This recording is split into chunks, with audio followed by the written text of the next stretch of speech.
আসসালামু আলাইকুম ওয়া রাহমাতুল্লাহ।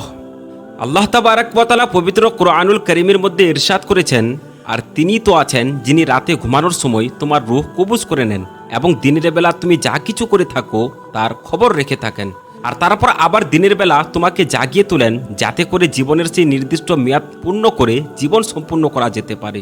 তারপর পুনরায় তোমাদের সকলকে তার কাছে ফিরে যেতে হবে। তারপর তিনি এক এক করে তোমাদের কর্ম সম্পর্কে অবহিত করবেন এবং তিনি নিজের বান্দাদের উপর ক্ষমতাবান এবং বান্দাদের উপর নজর রেখে থাকেন। অবশেষে যখন তোমাদের মধ্যে কারো মৃত্যুর সময় ঘনিয়ে আসে তখন আমার ফেরেশতারা তার রূহ কবজ করে নেন এবং তারা কোনো ধরনের ভুল করেন না।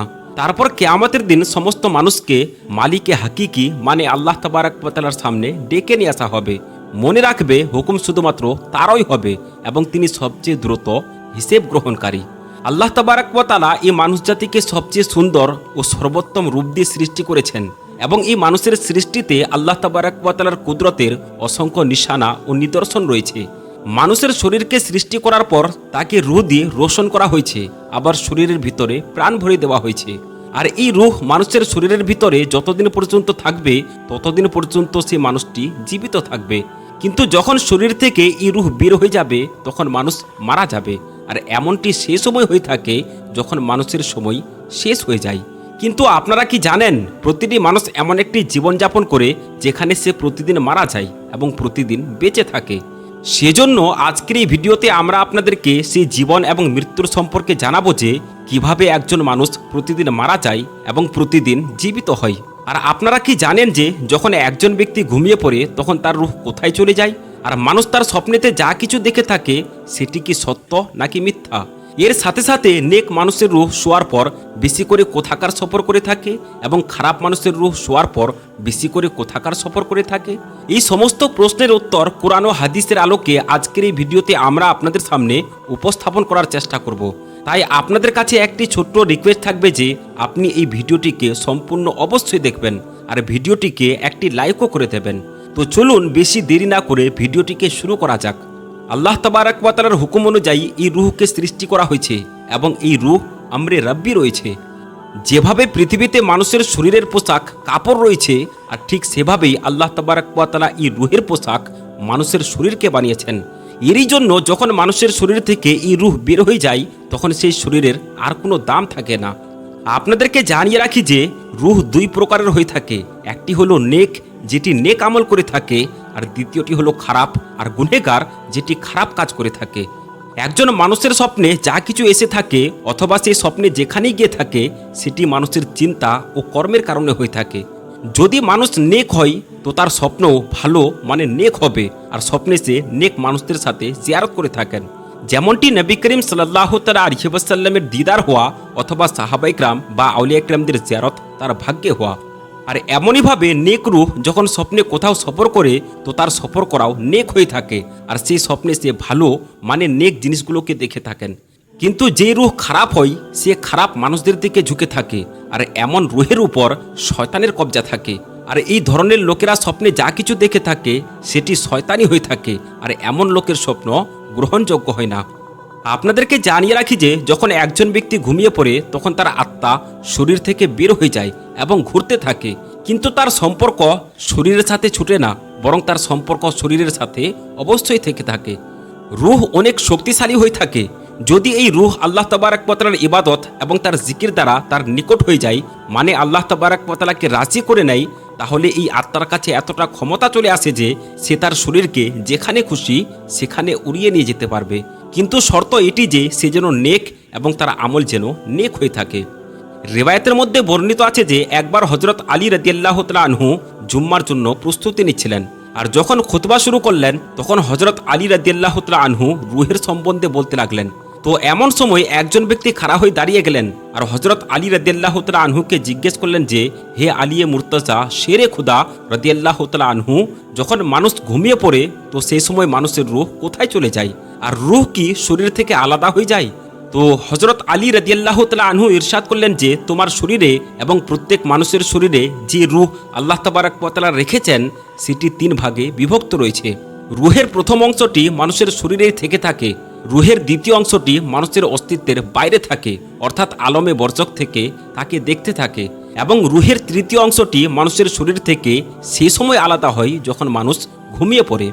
যদি মানুষ নেক এবং আল্লাহ তাবারাক ওয়া তাআলার ফরমাবরদার হয়ে থাকে, তাহলে তার আত্মা এমন একটি জগতে চলে যায় যেখানে আল্লাহ তাবারাক ওয়া তাআলা জিন এবং মানুষদের রুহের মধ্যে রাস্তা বানিয়ে রেখেছেন। আর এই নেক রুহ যখন সেই স্থানে পৌঁছে যায়, তখন সেই সময় মানুষ স্বপ্ন দেখতে শুরু করে দেয়। সেখানে এই রুহ সেই সমস্ত কিছুকে দেখতে পায় যা এই পৃথিবীতে ঘটতে চলেছে।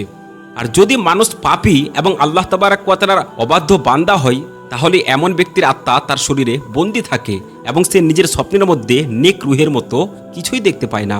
আর যদি মানুষ নেক এবং আল্লাহ তাবারাক ওয়া তাআলার ফরমাবরদার বান্দা হয়ে থাকে, তাহলে আল্লাহ তাবারাক ওয়া তাআলা এমন ব্যক্তিকে একটি বিশেষ ধরনের জ্ঞান দান করেন, যেই জ্ঞানের মধ্যে এমন একটি শক্তি রয়েছে যে মানুষ যখন ইচ্ছা যেখানে ইচ্ছা সেখানে যেতে পারবে।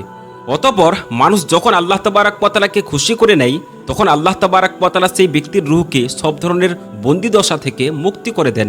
সে সময় আল্লাহ তাবারাক ওয়া তাআলা তাকে এক ধরনের জ্ঞান দান করেন, যেখান থেকে সেই রূহ যেখানে ইচ্ছা সেখানে যেতে পারে। এটি সর্বসময় মনে রাখবেন যে মানুষের স্বপ্ন এবং আত্মার সম্পর্ক মানুষের আমল এবং চিন্তার সাথে রয়েছে। যদি মানুষের আমল এবং চিন্তা ভালো হয়ে থাকে, তাহলে মানুষ ভালো স্বপ্ন দেখতে পাবে। আর যদি মানুষের চিন্তা খারাপ হয়ে থাকে, তাহলে সে খারাপ স্বপ্ন দেখতে পাবে।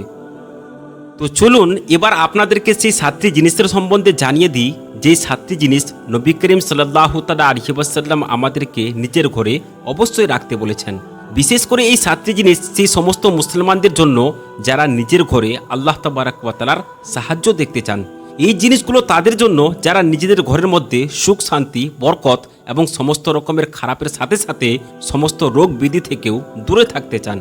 যেই জিনিসগুলো নবী করিম সাল্লাল্লাহু তাআলা আলাইহি ওয়াসাল্লাম আমাদেরকে রাখতে বলেছেন, সেই জিনিসগুলো রাখতে শুরু করে দিন।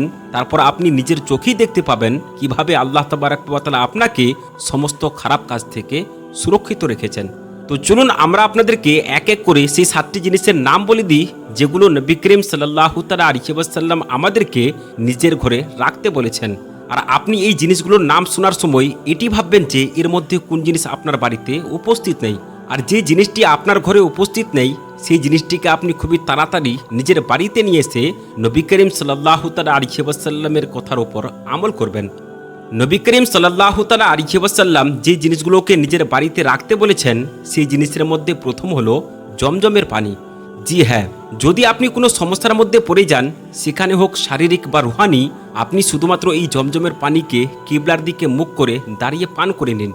তারপর কিছু মিনিটের মধ্যেই আপনি আল্লাহ তাবারাক ওয়া তাআলার কুদরত এবং জমজম পানির যে বরকত রয়েছে তার প্রভাব আপনি আপনার শরীরে অবশ্যই দেখতে পাবেন। দ্বিতীয় যে জিনিস ঘরে রাখতে জরুরি বলা হয়েছে, সেটি হলো কুরআনুল কারীম। কুরআনুল কারীম এমন একটি কিতাব যার মধ্যে কিয়ামত পর্যন্ত যতগুলো মুসিবত ও পেরেশানি আসবে, সেই সমস্ত কিছুর চিকিৎসা এই কুরআনুল কারীমের মধ্যে রেখে দেওয়া হয়েছে। এর সঙ্গে সঙ্গে আল্লাহ তাবারাক ওয়া তাআলা এটিও বলেছেন যে প্রত্যেক রোগের চিকিৎসা কুরআনের মধ্যে রয়েছে। এর সঙ্গে সঙ্গে যেই ঘরে কুরআনুল কারীমের তিলাওয়াত করা হয়ে থাকে, সেই ঘরকে আল্লাহ তাবারাক ওয়া তাআলা সমস্ত বালা মুসিবত থেকে হেফাজত করে থাকেন। তৃতীয় যে জিনিসকে নবী করিম সাল্লাল্লাহু তাআলা আলাইহি ওয়াসাল্লাম ঘরের মধ্যে রাখতে জরুরি বলেছেন, সেটি হলো কালো জিরা। নবী করিম সাল্লাল্লাহু তাআলা আলাইহি ওয়াসাল্লামের হাদিসের মধ্যে বর্ণিত হয়েছে, কালো জিরার মাধ্যমে সমস্ত রোগেরই চিকিৎসা করা যেতে পারে, শুধুমাত্র মৃত্যু ছাড়া। চতুর্থ যে জিনিসকে হুজুর সাল্লাল্লাহু তাআলা আলাইহি ওয়াসাল্লাম নিজের ঘরে রাখতে বলেছেন, সেটি হলো খেজুর। নবী করিম সাল্লাল্লাহু তাআলা আলাইহি ওয়াসাল্লাম ইরশাদ করেন, যে ঘরে খেজুর উপস্থিত থাকে, সেই ঘরে কিয়ামত পর্যন্ত কোনো দিন দারিদ্রতা আসবে না। আবার খেজুরের সম্বন্ধে এই কথা উল্লেখ আছে যে যদি কোনো ব্যক্তি সকাল সন্ধ্যা খেজুর খেয়ে থাকে, অথবা কোনো ব্যক্তি যদি সকালে 7টি খেজুর খেয়ে নেয়, তাহলে তার মৃত্যু পর্যন্ত না তো শারীরিক অসুখ হবে আর না তো রুহানি অসুখ হবে। পঞ্চম যে জিনিস ঘরের মধ্যে রাখা জরুরি বলা হয়েছে, সেটি হলো জায়তুনের তেল। যদি জায়তুনের সম্বন্ধে বলা হয়ে থাকে, তাহলে আল্লাহ তাবারাক ওয়া তাআলা কুরআনুল কারীমের মধ্যে একটি সূরাকে নাজিল করেছেন। আর আমরা এটি শুনে থাকি যখন ইমাম সাহেব বারবার বলে থাকেন যে ওয়াত্তিনি ওয়া জাইতুন, তো এই আয়াতে আল্লাহ তাবারাক ওয়া তাআলা শুধুমাত্র জায়তুনের সম্বন্ধে বলেছেন। এরই জন্য যে ব্যক্তি এটিকে খাবারের সঙ্গে ব্যবহার করবে অথবা নিজের শরীরে মালিশের জন্য ব্যবহার করবে, তাহলে সেই ব্যক্তিটি 99টি এমন রোগ থেকে মুক্ত থাকবে যেগুলোর চিকিৎসা এখনো পর্যন্ত আবিষ্কারই হয়নি। 6 নম্বর যে জিনিসকে আল্লাহ তাবারাক ওয়া তাআলা নবী ঘরের মধ্যে রাখতে বলেছেন, সেটি হলো মধু। মধুর সম্বন্ধে আল্লাহ তাবারাক ওয়া তাআলা পবিত্র কুরআনুল কারীমের মধ্যে ইরশাদ করেছেন, এর সঙ্গে সঙ্গে নবী করিম সাল্লাল্লাহু তাআলা আলাইহি ওয়াসাল্লামের একাধিক হাদিসের মধ্যেও বর্ণিত হয়েছে। বলা হয়েছে যে 70-এর থেকেও বেশি রোগের চিকিৎসা এই মধুর ভিতরে লুকিয়ে রয়েছে। এবার সপ্তম যেই জিনিসের সম্বন্ধে নবী করিম সাল্লাল্লাহু তাআলা আলাইহি ওয়াসাল্লাম ইরশাদ করেছেন সেটি হলো ফলের জুস। নবী করিম সাল্লাল্লাহু তাআলা আলাইহি ওয়াসাল্লাম বলেছেন, যে ঘরে ফলের জুস থাকে সেই ঘরে একেবারে খুবই বরকত নেমে আসে। কিন্তু আমরা যদি জুসের দিকে দেখে থাকি তাহলে এখানে নানান ধরনের জুস পাওয়া যায়, কিন্তু নবী করিম সাল্লাল্লাহু তাআলা আলাইহি ওয়াসাল্লাম যেই জুসের সম্বন্ধে বলেছেন সেটি হলো আঙ্গুরের জুস, মানে আঙ্গুরের জুসকে ঘরে রাখতে বলা হয়েছে। তো এটি ছিল সেই 7টি জিনিস যেটিকে নবী করিম সাল্লাল্লাহু তাআলা আলাইহি ওয়াসাল্লাম আমাদের ঘরে অবশ্যই রাখতে বলেছেন। আল্লাহ তাবারাক ওয়া তাআলার কাছে দোয়া করি, আল্লাহ তাবারাক ওয়া তাআলা যেন আমাদের সকল মুসলমানকে নেক আমল করার তৌফিক দান করেন এবং নবী করিম সাল্লাল্লাহু তাআলা আলাইহি ওয়াসাল্লামের কথা মতো আমল করার তৌফিক দান করেন। আমিন ইয়া রাব্বাল আলামিন। তো বন্ধুরা, আমরা আশা করছি যে আজকের এই ভিডিওটি আপনাদেরকে ভালো লেগেছে। যদি ভালো লেগে থাকে তাহলে একটি লাইক করবেন এবং চ্যানেলে যদি আপনি নতুন হয়ে থাকেন তাহলে চ্যানেলটিকে সাবস্ক্রাইব করবেন। আসসালামু আলাইকুম ওয়া রাহমাতুল্লাহি ওয়া বারাকাতুহু।